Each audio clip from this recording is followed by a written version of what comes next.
cavalry succeed, then victory follows. The enemy general is fallen! Ladies and gentlemen, lovers of war, traders of great renown, I, the Strategic Indian, bid you welcome to my channel, where our motto is think, practice thinking. If you like the content, please do not forget to like and subscribe. Also, leave a comment, which will greatly help with the almighty YouTube algorithm. In this episode, we shall deliver a humiliation to the Langobards that they shall remember for several generations. For decades after this victory, little children would be made to remember this defeat, this grudge, which shall be entered with great fanfare into their records. The great book of Grudges shall be kept by the Langobards till the end of their days. The Western Roman Empire's armies shall throw down the gauntlet today. The Langobards were discovered to be drunkenly stumbling towards Iuvanum in hopes of loot. Conventional wisdom dictates either a swift defensive battle or a counterattack. We shall do neither. We shall put ourselves in plain sight in their path. River to our backs, Langobards to our front. The Roman legion, led by Flavius Stilicho, shall dominate. This insult will remain a grudge between our peoples till the end of the Langobards' existence, ending only with their elimination. The reason? None. Finally, after maintaining our economy, arranging marriages for our kin, and reinvesting what little money we have left over after paying for our heroic armies, we shall play a very cunning trick on the Ostrogoths. In the previous episode, we noticed that the Ostrogoths have placed themselves behind the Huns, who are currently besieging Savaria. The Hunnic king Uldin realizes what a hopeless position he is in. With two factions he is at war with cornering him from either side. He therefore wisely makes the smart move to move away from Savaria. However, the trap is not for old Uldin. The trap is also not for the Ostrogoths. The trap is for both the Huns and the Ostrogoths. This last stack of Ostrogoths is the false spectre which makes the Huns run away. But it shall be defeated at Savaria. Now, we do not want the Huns to come in and attack our weakened force at Savaria immediately after. So, we let the Ostrogoths live. The Huns shall oblige us and take out the Ostrogoths, and in the process spend all their movement points doing so. Our city garrison will thus be able to recover itself, and we shall use our brother legion in Pannonia and join forces and take out the Huns. The AI shall be left wondering for ages what they were made to partake in. Humankind 1, machines 0. This is said to be the highest IQ move in the history of Total War Attila. Please stay tuned. We move our worthy spy, Flavius Labio, to find out that the Gepids are regrouping in their capital of Romula. It shall be some time before they threaten us with their spears. The main danger lies in the Visigothic army reaching and sacking Domavi, because the Bastarnians are besieging Sirmium and therefore opening up a direct route. The emperor has therefore decreed that a most honorable legion be raised to protect the beautiful town of Domavia. To be absolutely sure, we shall slow down the Visigoth army, as our Domavian legion will need one more turn to be ready for any storm, even one from as formidable as the Dacians. Near Ubursis, the faction capital of the now extinct Elements, we notice a wild horde lurking in the shadows. Who can it be now?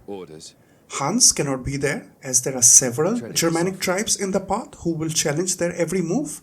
And since none of the northern cities appear to be abandoned, this has to be the Varinians who start off at war with two neighboring factions.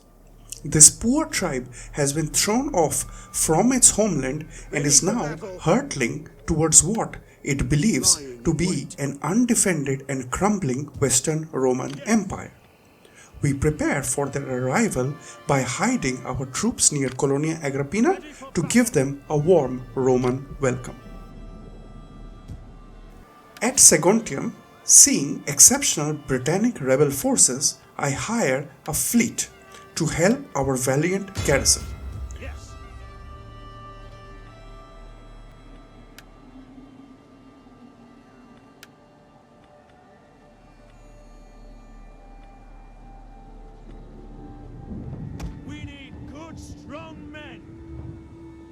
Assembling the fleet. Our glorious emperor had burned down Cymatus in the previous turn, in sheer disrespect to the Garamantians. This is sure to exacerbate the already poor food security desert factions face in this game. We shall return triumphantly to Sabratha to wine and dine on the finest garum drizzled roasted fish caught from the bountiful Mediterranean Sea. After the feasts, Stilicho is instructed to make preparations to enter the great book of grudges of the Langobards. Rivers to the back, Langobards to the front. Our boys stand stoically with faces to the oncoming storm. Finally, we adopt noble Quintus Symmachus into our royal family and end the turn after final checks.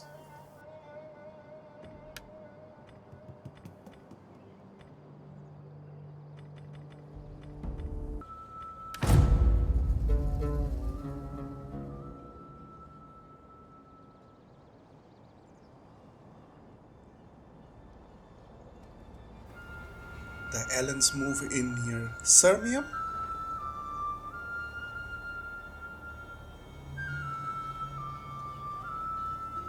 Great. The Visigoths just go to Viru Finimensium of the Eastern Roman Empire. None of our business. There comes the Langobards, just like clockwork. This is what we've been preparing for. Let's go, Stilicho.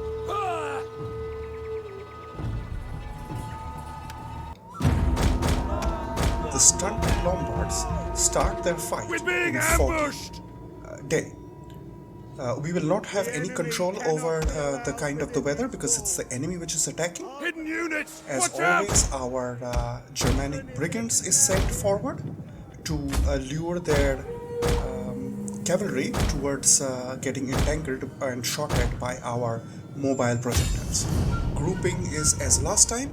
Cavalry 1, mobile projectiles 2, leg projectiles, so walking projectiles 3, spear line 4, specialized infantry is 5, and 6 is going to be the emperor, so the general. Right. So we see that they have one unit of Germanic horses, which we are going to pepper from the sides. We keep our own cavalry a bit far back because we don't need to fight it. Let's donate the projectiles first. So they change directions very quickly. So yeah, it takes a bit of adoption. So therefore I decided to send in our own cavalry to attack them from their flanks. The reason I do that is that if their infantry and their projectile line has moved so far forward and their own last cavalry unit has been caught up by our cavalry, that means their general is out in the open. There he is, we see the general. So we are going to try to snipe this general, giving additional moral debuffs to this army. Our own cavalry is doing quite a nice amount of work. We make sure that we fire heavy shots at the general, and we don't bring our pike line in line with our competency spears because they still have a lot of projectiles. So those projectiles are going to make really big holes in our own pike boys because they wear cotton shirts and only the competency spears are the most heavily lined and armored troops of ours. So I move our pipelines in line with our own commandancy spears when I see that their line is about to close. Because they have got a lot of javelins, if they fire while their infantry is locked with our infantry, they are going to start shooting their own troops in the back. So that's great for us. So we have to put our pipelines in place. Our cavalry is moving in. We see that on the left flank of our main line, that particular commandancy spear is coming up on either flanks. It's coming up with a lot of troops because they have a lot of superiority in infantry numbers, and they're going to use it. So our cavalry is not able to take out their projectile units that easily, because they are constantly being guarded and shepherded by their infantry. So we keep looking for opportunities while our projectiles, our foot projectiles, are starting to do work on this line of infantry, which is now engaged with our infantry. Right. As soon as our mobile projectiles are finishing their ammunition, we are sending them and grouping them with the normal cavalry and starting to use them accordingly. So one of their horse anti-horse units, that's a very dangerous unit for our cavalry. I think horse hewers or something, that is constantly trying to catch up with our Germanic brigands. So we have to move them constantly, and we're not able to get off good charges. But we are causing quite a lot of consternation for them, because their infantry line has just been arrested in place. That is not going to go anywhere. Our Roman infantry is not going to budge. Even if they're outnumbered, this is pretty okay. Plus, they also have a pipeline in place trying to push back their troops. Our horse archers are continuing to fire on their general, and I'm going to start firing on this horse hewer unit, which is a very dangerous unit. Because if it ever catches up with any of our cavalry boys, then that's it. It's game over for them. They will just cut through them like a knife through hot butter. Right, so we are making the projectiles surrender one by one. We are not going to go for a hammer and anvil because our infantry line is doing quite well, and we have to prioritize all of these different troops which are running around and causing a bit of chaos on our left flank. And that is preventing our projectiles to continue firing in peace. So we're going to charge the young wolves. They are they're very competent troops, but they are just wearing a cotton shirt to a fight. So yeah, if they get a hammer and anvil charge from either directions, it's going to be game over for them. Our Germanic brigands did not position behind the young wolves because their skirmish mode was on. This battle, watching all of that is a bit hard. So I decided to go and hammer and anvil. We are going to keep shooting at their horse cutters or horse hewers, and we are going to help out our infantry on the left flank of the main line. Because that unit is up against a lot of troops, and it has left the pike, the safety of the pike line. And also, if the left flank collapses, there is a chance that their very competent troops might reach our general. So we are constantly being harassed by this horse hewer unit, continuously moving and pushing our projectile units back. So their infantry projectiles have, their infantry line has realized that they are not making any headway with Roman infantry. So they decide to come for our horses. So that's a bit of dilly-dally, which allows us to move our assets around. We continue to fire at their general in the meantime. So here we really have to charge to help our competency spears because that unit is a bit out of position. Unhelped by pikes, unhelped by projectile units, so we send in a charge. Meanwhile, our cavalry is doing a bit of a mop-up. So all of their infantry has basically now just bunched on the right-hand side of our line. So that's very fortunate, and that will help us quite a lot, because we'll be shooting at them from our projectile units as soon as we are able to get rid of this one horse cutter unit, because I can't send any infantry to help Enemy over there, units have been and rallied. I'm not going to charge that unit. That unit will take a charge from a horse unit and come out laughing, just boisterously laughing. So I try to move back my cavalry. Our general is kept nearby our main line, which is under quite a bit of pressure. Our projectiles are starting to whittle down the numbers of their units, while one of our Flavius Stilicho is going to start firing at the Langobard clubmen. This is again a tier 2 and a very dangerous unit, very competent, very dangerous. Fully armored, it's like a cohort unit. If you are playing as the Langobards, you get, I believe, 4 of them, 2 in 2 armies. So that once these troops are so it will be priority to make sure for me that these troops don't survive of the battlefield. So I'm going to start doing some hammer and anvil as and when I see an opportunity. I never hammer and anvil troops which are under fire from our projectile units, because then we get friendly fire. So that's so make sure that you never do that. This one unit of horse cutters, my God, look at them taking our entire projectile line for a ride, wasting all the time in the world. Right, so our horse archers were unable to kill the general, so we will bring him into melee cavalry group and continue to fire. We will start firing at their at whatever troops are running away, so that they don't come back, or we're going to send our cavalry depending on whichever is nearer. Our aim at this time is to make sure that this army actually hobbles back, just like we did in the previous episode, where the on chapter 9 that our empire stands like a rock wall.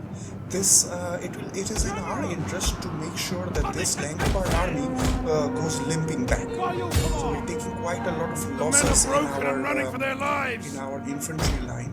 But yeah, this is a grudge fight, so yeah, that is to be expected. This is so we are now going to form a cocoon. Last thing that remains is their general. We used up all of their infantry, and now we're going to do a hammer and anvil with cavalry. Let's watch this charge come in. And bam! Enemy general is This is a fallen. devastating charge. Two very competent, high-numbered unit of cavalry. Yeah, there we go. We got that general. Godspeed good. Right, we'll do a bit of pop-up. I'll try to make sure some of their troops run away. Yeah, 145 people run away, so this army should survive, theoretically. Unless... yeah. Okay, we killed this army. This is not desirable, but yeah, we'll have to live with it. I thought some of these troops should have, because there are several which have got more than 10 people. 2 Germanic spear units had 25 people in their roster left, so I don't know why they were eliminated. But anyways, they are eliminated. Okay, Geats and Jutes, Caramantians. Yeah, these units are pretty far away. Lakhmid, Sassanid Empire, none of our business. Huns are up next. Let's see if what they do, because Ostrogoths to their back, Romans to the front. Let's see what they do.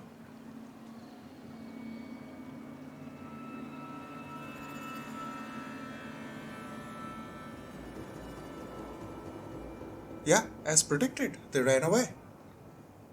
So now the Ostrogoths can come straight at us at Savaria. That is what the Romans legion is designed for. So we are going to hold this army of Ostrogoths at Savaria, but when we defeat them, we'll make sure that this army survives. Unlike the Langobards, I'll make sure there will be several units of really weak bows or whatever that run away, because I want this Hunnic army not to come and attack me at Savaria right now, because I will be fighting the Ostrogoths, so I'll be pretty battered, and when the Huns are in your territory, then you don't get replenishment.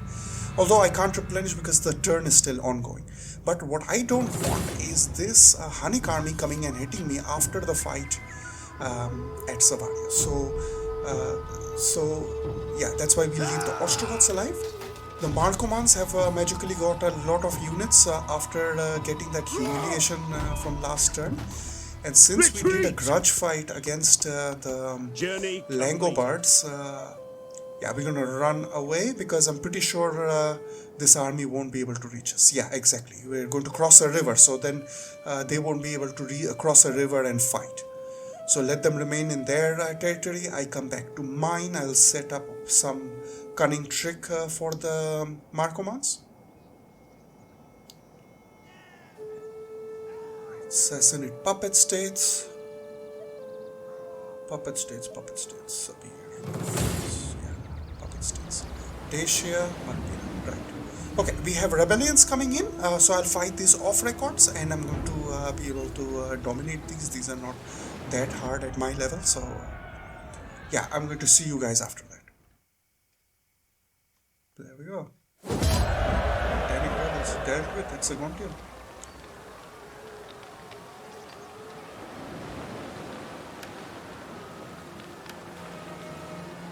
So what I try to do is I try to leave some of these rebels alive so that my public order in my province can recover, because while the rebels are there I get plus 20 public order, so it depends on the situation whether I keep them alive or not. Right, turn ended.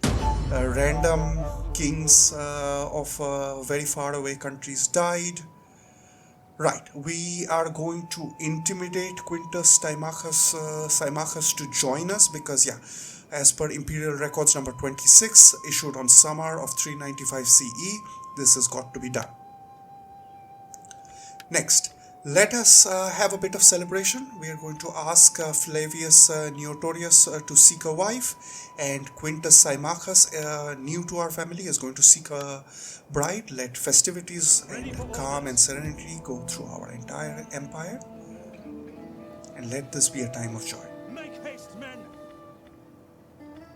We are going to hide our legion near Sirmium because I want the Alans to come and attack Sirmium, and that will be amazing because yeah, they won't be able to see us, and we are going to go out and use the garrison and the fresh army against them.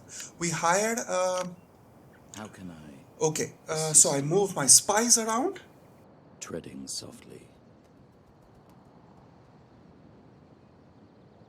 My work is done. Oh my god. Okay, this is the most dangerous army in all of Total War. So this is a gigantic army of Slavic spearmen backed up by Slavic poison arrows. There is nothing in my entire empire which can take on that force right now. Nothing. What I would need is tremendous. I would need 6 to 7 cavalry units to be able to fight that stack in the open or in the city. If this thing comes and attacks us in the city, I would have to abandon the city and get out of it and try to snipe their poison archers. Yeah, that's pretty difficult. Come. Okay, Let me we hear hid your our troops talk. near I warn Iuvanum you. to play some tricks.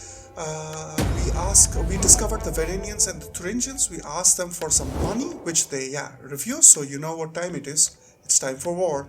I have little gain in wasting the day on you. Now, let's go what to you the say Thuringians better and please my let's ears. make a very modest offer. Can you be my puppet state?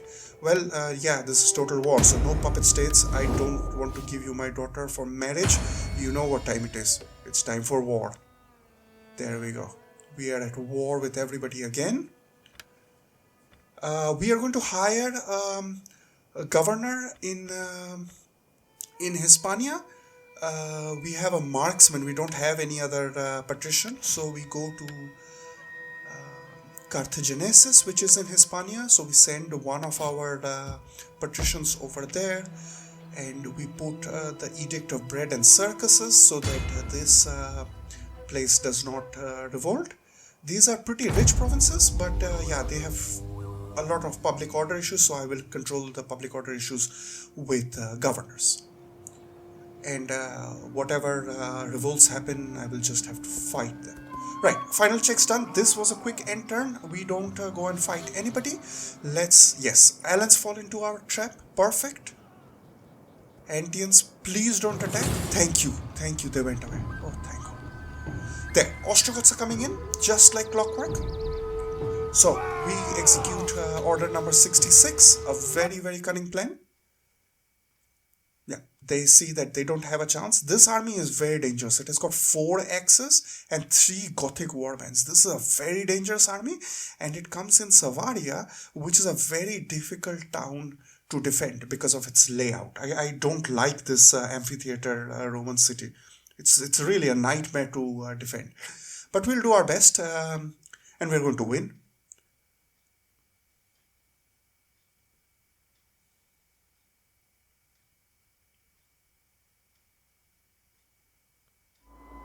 Okay, so they come in a foggy day, as usual. I think the AI can see everything. It's just us humans who have difficulty seeing where units are in the fog. Okay, we're gonna barricade on the right hand side of the Great Amphitheater in the center. We are going to hide our horses on the right flank because we want to not show all of our assets.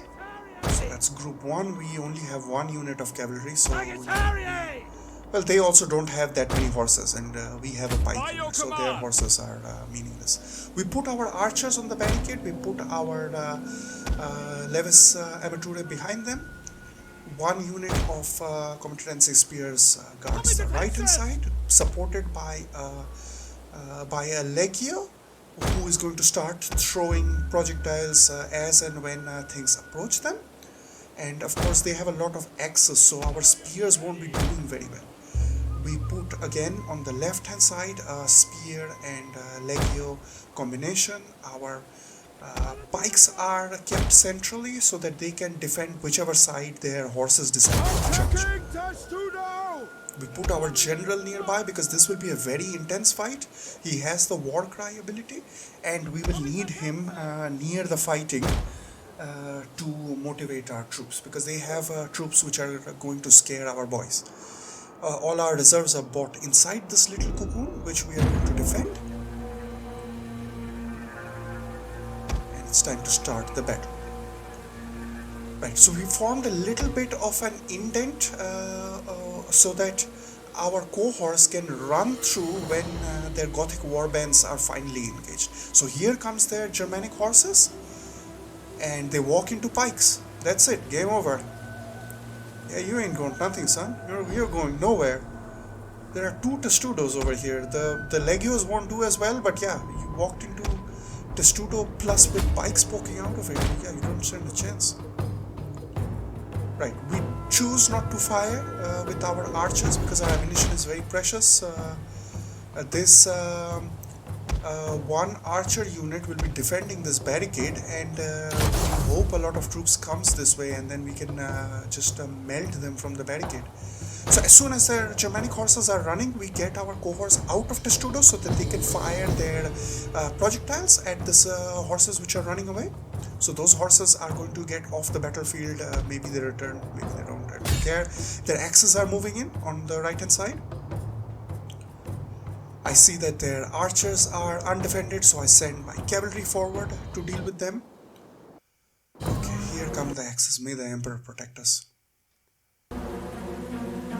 These axes are going to be real pain, but the greatest challenge still remains. Those are the Gothic warbands. Those 2 Gothic warbands, they are very, very tough units. But luckily what we have over here, we have a lot of pikes. So then this Gothic warband just cannot touch our line. You know, they are a bit further away. Our pikes keep on doing a lot of damage to them, and that's the only chance we have. That is why I put our pike line, our spears, and the cohorts at a slight offset so that they have to engage one or the other.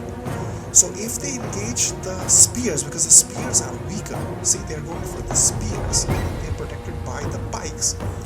our cohorts will be able to hit them on the flank while they are being caught up in this spear line.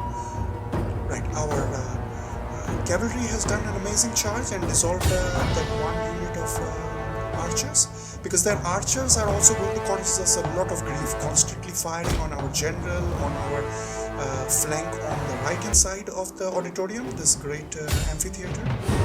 It used to be great, now it's complete ruins. The entire Western Roman Empire is in ruins. We're gonna bring it back. Okay, left flank, we have broken their Gothic war plans. This is a fantastic outcome. This is what we need. Right now, one of our flanks is completely secure, and all the troops from this and our reserve troops can now go out and make a hammer and anvil on the right hand side of the auditorium. So their horses are coming in because they see the general. So they see the general and they are very enticed by it.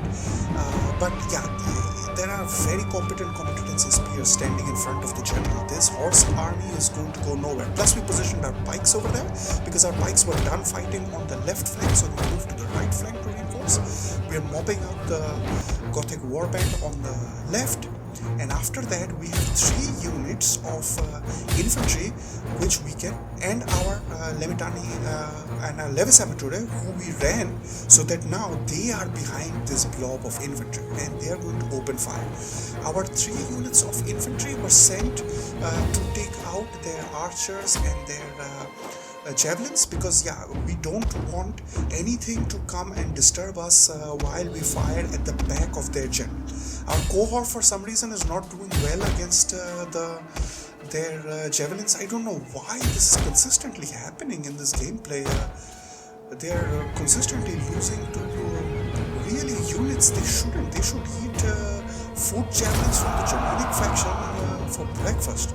There you can see their archers are firing, so that's why I'm constantly moving our horses to disturb and distract them. One of our cohorts got completely melted by their javelins. Yeah, they are a bit tired. They did a whole fight and everything. There, we got their general. Fantastic. So one of their very weak axes are coming in. Right. So yeah, this was a Finnic victory. As soon as their general dissolved, everybody started running. I did mop up so that enough of their troops should survive. Yeah, so 2 bow units, I left them with the nearly full numbers. So this unit runs away. And what we want, the turn will continue. The Huns will have their turns after this. I want the Huns to go after the Ostrogoths so that they don't attack me in Savaria. I just had a tremendously difficult fight won at Savaria. These boys are battered. They need to recruit troops, which they have been recruiting, but they couldn't because they got besieged. Langobards, they're going to go back. Geats. There we go. Geats are going to come in to another one of our traps. But this one will be for the next time. Thank you very much for watching, and I hope to see you on the next one.